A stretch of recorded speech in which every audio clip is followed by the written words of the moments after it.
Hello everyone, welcome to JRF Adda. कैसे हैं आप सब लोग? जल्दी से आइए, फटाफट शुरू करते हैं आज का सेशन। मेरा नाम वर्षा गौर है, मैं आपकी पब्लिक एडमिनिस्ट्रेशन की एजुकेटर हूँ। ये मेरा इंट्रोडक्टरी बायो है। इसी के साथ यूजीसी और पीएचडी की अगर आपको गाइडेंस चाहिए है 2025 दिसंबर के लिए, तो आप मेरे साथ जुड़ सकते हैं। इंपॉर्टेंट चीज ये है कि ना सिर्फ यूजीसी नेट का सिलेबस, बल्कि आपको यहाँ पर पीवाईक्यू प्रैक्टिस, इसी के साथ आपको डिटेल्ड सिलेबस के PDF as well as PhD PhD guidance, आपको रिसर्च प्रपोजल, अगर आपको रिसर्च की फील्ड में जाना है, आपको कैसे किसी यूनिवर्सिटी और किसी प्रोफेसर को टारगेट करना है, तो वो सारी इंफॉर्मेशन आपको यहाँ पर मिलेगी। वन स्टॉप सॉल्यूशन आपका पब्लिक एडमिनिस्ट्रेशन के लिए जेआरएफ अड्डा है, आप इसको बिल्कुल अवेल कर सकते हैं। एंड इंपॉर्टेंट चीज ये है कि फुल लेंथ मॉक टेस्ट भी आपके लिए चल रहे हैं 1999 में। Paper 1 plus paper 2 as well as 1299 में आपको सिर्फ पेपर 2 मिल रहे हैं, इसको आप देख सकते हैं। इंपॉर्टेंट चीज ये है कि इग्निशन कोर्स आपका पब्लिक एडमिनिस्ट्रेशन का चालू है, लास्ट 2 हफ्ते बचे हैं। अगर आप फाइनल अपना लेवल अप चेक करना चाहते हैं, कंपटीशन चेक करना चाहते हैं, तो आप बिल्कुल जुड़ सकते हैं पब्लिक एडमिनिस्ट्रेशन के साथ। एंड अगेन इंपॉर्टेंट चीज ये है कि सेंट्रल यूनिवर्सिटी ऑफ पंजाब का पीएचडी नोटिफिकेशन आ चुका है। जी हाँ, आपका सेंट्रल यूनिवर्सिटी ऑफ पंजाब का जो है पीएचडी नोटिफिकेशन आ चुका है। रेगुलर और पार्ट टाइम के लिए बिल्कुल इस पर बात करते हैं, लेकिन उससे पहले आपको मैं जरा ये नोटिफिकेशंस दिखा देती हूँ, ताकि आपको दिक्कत ना रहे कि हाँ भाई क्या नोटिफिकेशन और क्या है।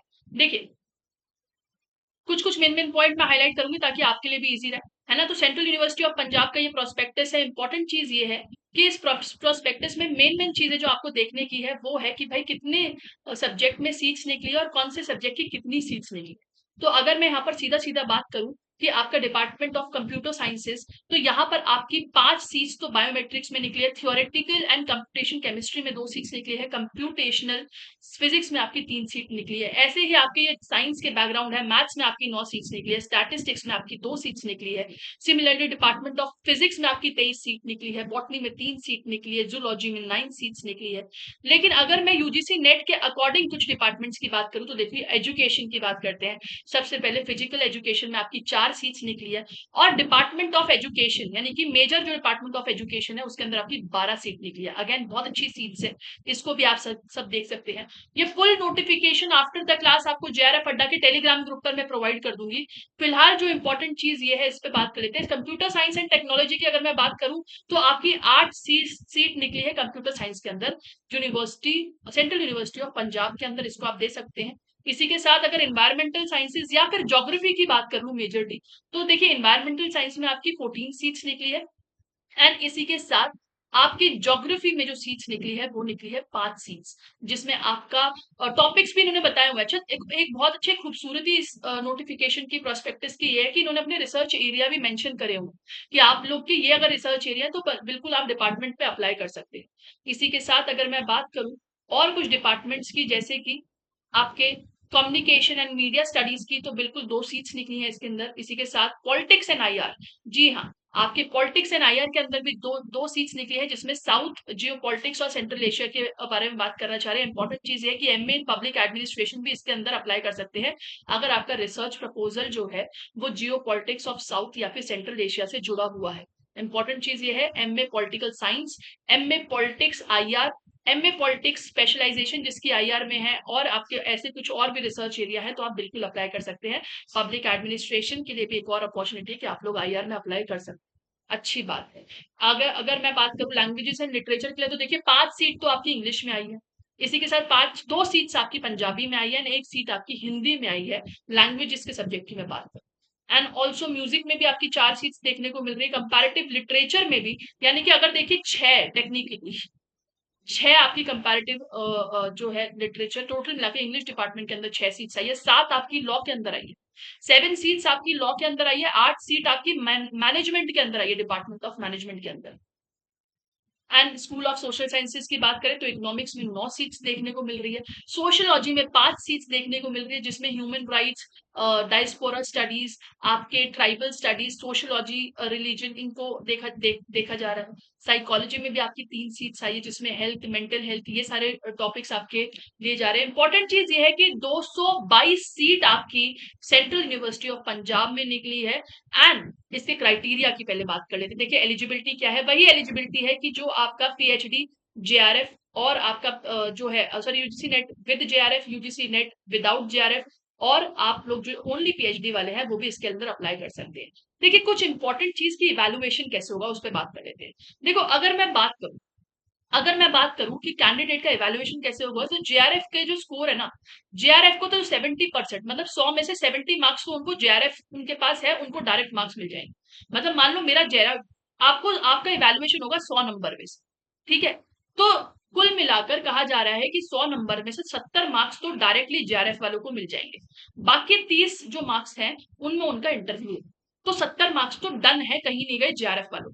अच्छा, अब बात करते हैं पीएचडी और आपके यूजीसी नेट वालों का कैसे इवैल्यूएट होगा, यानी कि असिस्टेंट प्रोफेसर वालों का कैसे इवैल्यूएट होगा। देखिए अगर आपका यूजीसी नेट क्वालिफाई, अगर आपका पीएचडी क्वालिफाई है, तो 70% मार्क्स आपको आपके मार्क्स के मिलेंगे। जैसे फॉर एग्जाम्पल, अगर आपके मार्क्स आए हैं 200 यूजीसी नेट, तो उसके 70% आपका जो भी स्कोर होगा आपको वो मिल जाएगी, वो वेटेज आपको मिल जाएगी। जैसे कि मान लो इस बार पब्लिक एडमिनिस्ट्रेशन में स्कोर गया था 222, लेकिन अगर आपका स्कोर 200 है, तो 70% जो 200 में से बन रहा है ना, वो आपका स्कोर होगा। ऐसे ही मान लो अगर किसी का 188 है, तो उसका 70% से कम होगा ये स्कोर, तो उनको ऐसे मार्क्स मिलेंगे। तो कहने का मतलब है कि 200 में से जो 70% है, या फिर जितने भी आपके यूजीसी नेट में मार्क्स आए हैं, उसका जो जितना परसेंट है वो आपको मिल जाएगा डायरेक्टली, ठीक है, उसका कुछ परसेंट आपको मिल जाएगा। तो 70% वो होगा और 30% उसमें आपका इंटरव्यू का स्कोर कैलकुलेट होगा। तो इस हिसाब से आपका डिफरेंशिएशन होगा। इस चीज को समझ लेना, काफी लोगों को दिक्कत होती है इस चीज में, ठीक है। एंड इसी के साथ आप लोग पार्ट टाइम भी पीएचडी कर सकते हैं। ये सब गाइडलाइंस है आपके पास, आप लोग देख सकते हो। आप जिस भी डिपार्टमेंट से, आपको एनओसी की रिक्वायरमेंट पड़ेगी, आपको फेलोशिप नहीं मिलेगी, क्योंकि आप अगर एक जगह पर वर्किंग है तो आप फेलोशिप नहीं ले सकते हैं, है ना। आपको अपने सुपरवाइजर एलोकेट होंगे आपको एज पर द रूल्स। तो ये पूरी गाइडलाइंस आपको मिली हुई है। आपको कोर्स वर्क को एटलीस्ट अटेंड करना पड़ेगा एज पर द क्लॉज, जो भी है आपका, आपको डिपार्टमेंट में एटलीस्ट कोर्स वर्क तक के लिए तो रेगुलर रहना पड़ेगा। इंपॉर्टेंट चीज ये है कि फिलहाल मैं अगर आपको बात करूं कि आपके जो है लास्ट डेट और फीस क्या है, देखिए इस पर थोड़ी सी बात कर लेते हैं, क्योंकि ये काफी लोगों को प्रॉब्लम रहती है समझने में। तो देखिए डेट ऑफ इशू आपका 3 जून को ये इशू हो चुका है एप्लीकेशन।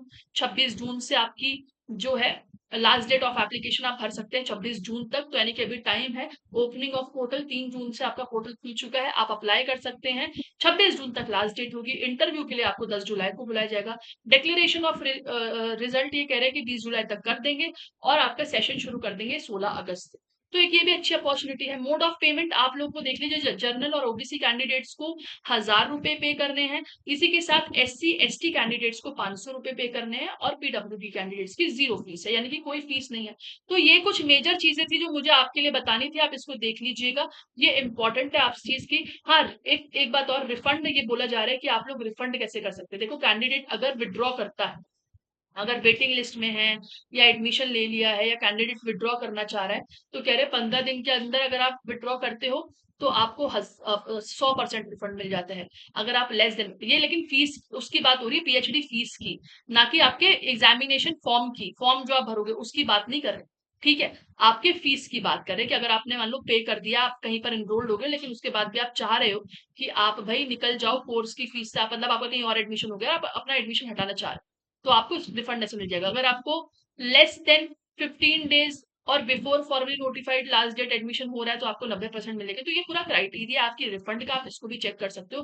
फिलहाल आप लोग तैयारी करिए इंटरव्यूज को। अगर आपको ऐसी और भी पीएचडी रिसर्च प्रपोजल कैसे बनाते हैं, या फिर रिसर्च प्रपोजल में मैम क्या क्या पूछा जाता है, ऐसी और भी जानकारी चाहिए ना, तो आप बिल्कुल मेरे साथ जुड़ सकते हैं, ठीक है। इंपॉर्टेंट चीज ये है कि ऐसी जानकारी देने के लिए मैं आपको जेआरएफ अड्डा प्लेटफॉर्म पर रेगुलरली बताती रहती हूँ।